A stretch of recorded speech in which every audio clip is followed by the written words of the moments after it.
Hey everyone, and welcome to English with Monica and Cajun. I'm Monica, and I am so excited to dive into some fun, practical English with you today. And I'm Cajun. It's great to have you here. Going to a party where you have to speak a new language can be a little intimidating, right? We've all been there. Absolutely. That nervous feeling in your stomach, wondering what to say, how to start a conversation, or even how to respond, it's totally normal. But today, we're going to make it a lot easier. This isn't just listening, it's a speak-along session. That's right. We're going to role play some common party situations, give you the phrases you need, and then prompt you to practice them yourself. So, find a quiet spot, maybe even grab an imaginary drink, and let's get this party started. All right, scene 1. You've just walked into a party. There are people everywhere, music playing, and you see someone standing alone or maybe with a small group. You want to say hello. What's the first thing you say? Usually it's a simple greeting and an introduction. Let's try it. I'll be the person you're approaching. Go ahead, Monica. Okay, here I go. Hi, I'm Monica. What's your name? Hi, Monica. Nice to meet you. I'm Cajun. See? Simple.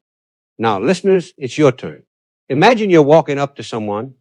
Try saying, Hi, I'm your name. What's your name? Go on, say it out loud. Perfect. Now let's practice the response. Cajun, you start again, and I'll be the listener responding. Hi, I'm Cajun. What's your name? Nice to meet you, Cajun. I'm Monica. Okay, listeners, respond to Cajun now. Nice to meet you, their name. I'm your name. Try it. Fantastic. Those basic introductions are your foundation. Don't worry if it feels a little clunky at first. The more you say it, the more natural it becomes. Exactly.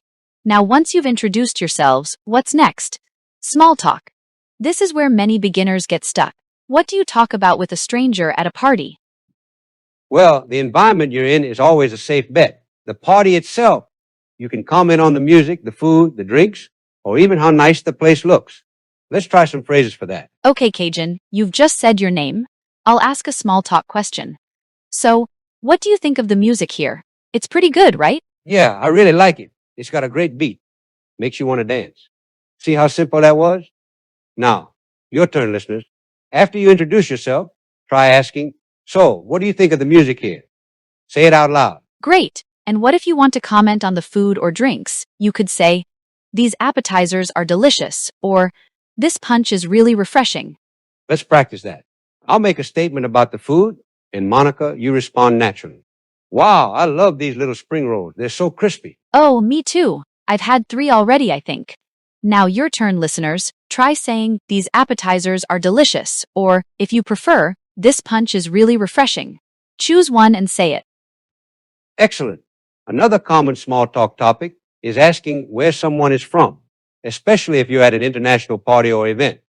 Monica, where are you from? I'm from New York originally. How about you, Cajun? I'm from Louisiana. A bit of a change from New York, huh? Okay, listeners, let's practice this. Ask me, where are you from? And I'll respond for Cajun. I'm from Louisiana. Now tell us where you're from. I'm from your country city. Go ahead. Wonderful. These are all open-ended questions, meaning they encourage more than a yes or no answer, which is great for keeping the conversation flowing. That's a key tip, folks. Try to ask questions that invite a little story or more information. For example, instead of, Do you like the party, which could be a simple yes, try, What do you like most about the party? Good point. Let's move on to asking about interests or hobbies. This is a bit more personal, but still very common at parties. You might ask, So, what do you do? Or, what do you like to do in your free time? Okay, Cajun, I'll ask you first. So, Cajun, what do you do for work? I'm a graphic designer. It's pretty creative, which I love. What about you, Monica? I work in marketing, so a bit different but still involves a lot of creativity. Now, listeners, your turn. Ask me. What do you do for work? And my response for Monica would be, I work in marketing. Now, tell us what you do. I'm in your profession. Fantastic. Remember, you don't have to explain your job in detail. A simple sentence is perfectly fine for party small talk. Right. And if you're not working, you can say, I'm a student, or I'm currently looking for a job. No need to feel embarrassed. It's just information. Okay, let's try another common question. Free time activities. Cajun, what do you like to do in your free time? Oh, I love hiking and trying new restaurants. I'm a bit of a foodie. Now, listeners, ask Monica, what do you like to do in your free time? Well, I enjoy reading, especially mysteries, and I've recently started learning to paint. Now tell us what you like to do. I like your hobby, or I enjoy your activity. Take a moment. Excellent. See how these questions naturally lead to more conversation? If someone says they like hiking, you can ask, "Oh, really? What's your favorite trail?" Or if they like painting, "What kind of things do you paint?" Yes, following up on what they say shows you're listening and interested. That's a huge part of good conversation in any language. Now, let's talk about offering and accepting things at a party. Someone might offer you a drink or a snack. How do you respond politely? Okay, I'll offer you something, Cajun. Hey, would you like a drink? There's some soda and juice over there. "Oh, yes, please. I'll take a juice, thank you." Simple and polite. Now, listeners, imagine I'm offering you a snack. I'll say, "Would you like some chips?" How would you accept? You could say, yes, please, or that would be great, thanks. Try saying one of those now.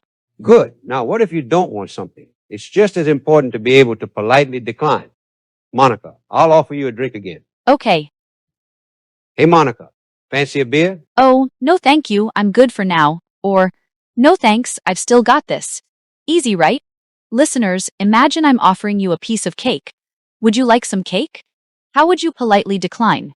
You could say, "No, thank you," or "No, thanks, I'm full." Give it a try now. Say one of those phrases. Excellent. Politeness is key. Please and thank you go a long way.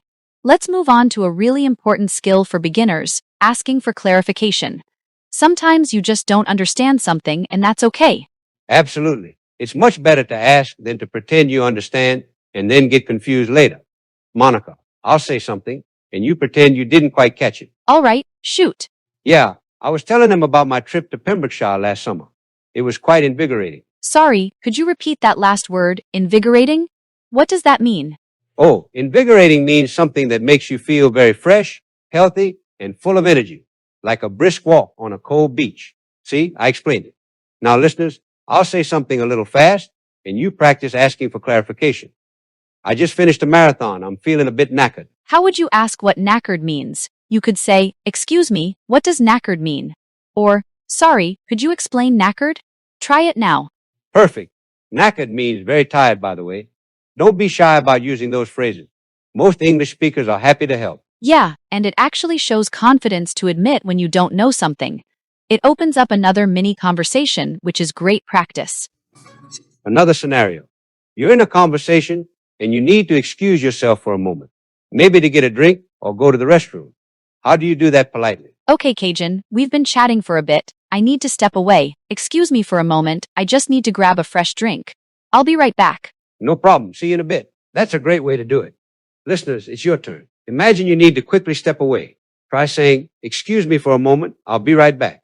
Go ahead. You can also say, pardon me for a second, or I just need to use the restroom. I'll be back. Just be clear and polite. Right. Now, what about when you want to end a conversation entirely or move on to talk to someone else?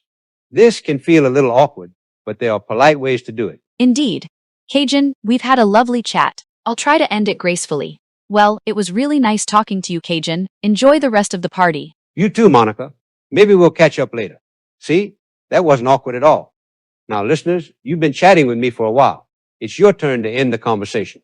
Try saying, "It was nice talking to you, my name. Enjoy the rest of the party." Another option is, I'm going to go get some more food, but it was lovely chatting. Or, I see my friend over there, but it was great meeting you. These all work really well. The key is to express that you enjoyed the conversation, then state your reason for leaving, or simply wish them a good time.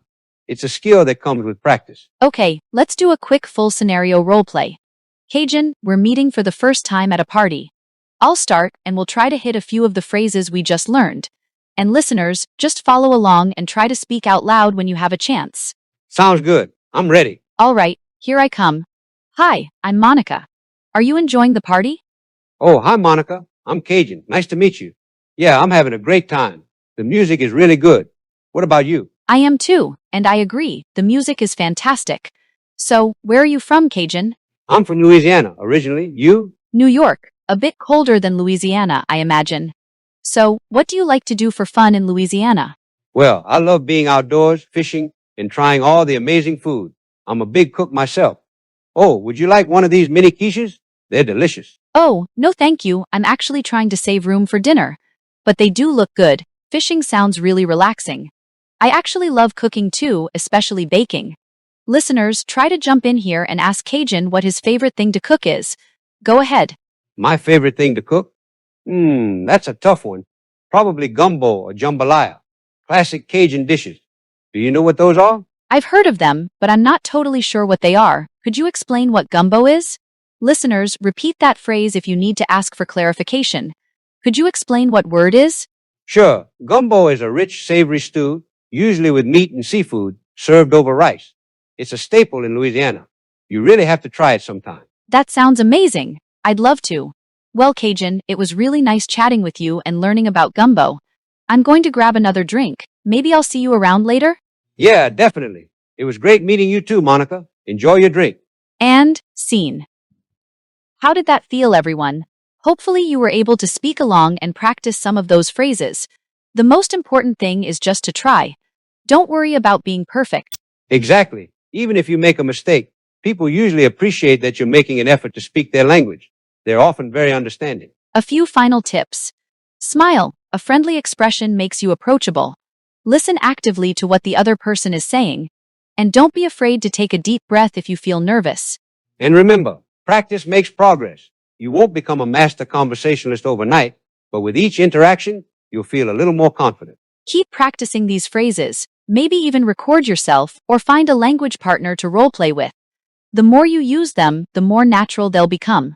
We hope this speak along session has given you a boost of confidence for your next social event. You've got this. Thanks for joining us on English with Monica and Cajun. I'm Monica. And I'm Cajun. We'll see you next time, and happy conversing.